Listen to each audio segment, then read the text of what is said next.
Shalom, everyone, from the Tabernacle of David Prophetic Dance Center in Jerusalem. I have another message that's like a fire in my bones, so to speak. You know, I feel like the Lord is squeezing us into a place where we have to make a decision. Are we here to please God, or are we here to please man? Because we can't please both. And I feel like in my life, the road is narrowing, so to speak, but the Lord said, wide is the road that leads to destruction. The narrow road, only a few find it. I want to be one of those few that finds the narrow road, which leads to the Lord. And there is a lot of peer pressure around us. And we're all going to get to a place, if we're not there already, where we have to say, I live for God. I live to please God. I do not live to please man.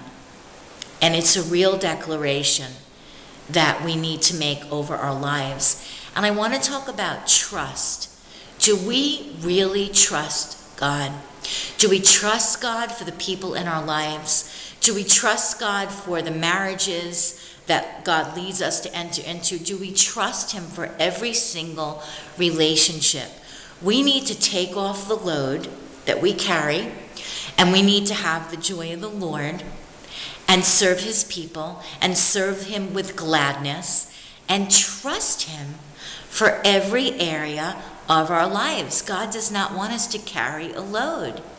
He's the burden bearer. So we need to be free of worries and anxiety in order to experience the joy of the Lord and to be able to serve Him and serve His people.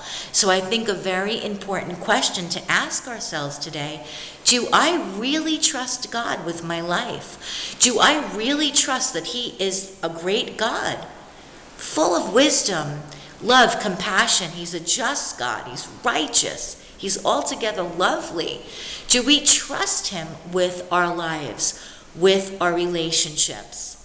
The road is narrowing, and I feel, He knows us from the beginning. He is the Alpha and the Omega, the beginning and the end. He knows everything. He was, He is, and He is to come. He is the I am, the great I am. And so we need to put down things that we're carrying as burdens. He is the burden bearer.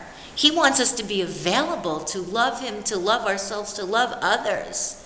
And when I say love ourselves, again, people may hear that in the wrong way. It's a healthy love and self-respect. It's not narcissistic. It's not indulgent.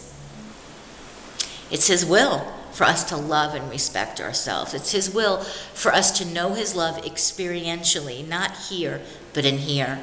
And I've said this before, I believe that what the enemy wants more than anything, besides for people to take their own lives, because I think that is the ultimate evil, that the enemy wants people to commit suicide. And that is the ultimate evil from the voice of the enemy, how he lies to people and gets them to think there's absolutely no hope, there's no God, just end it, But I believe the enemy, what he's counting on is for believers to be deceived, and he wants to keep people out of the experiential love of God, if he could do that. But we need to choose God. We need to choose to shut the voice of the enemy, shut down those thoughts, those fiery darts that come into our mind, and we need to stand for God.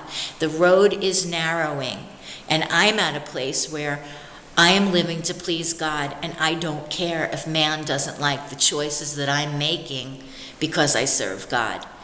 You have to die to caring about what man thinks. And Proverbs 29:25 states, the fear of man is a snare. God bless you from His resting place forever. Yerushalayim.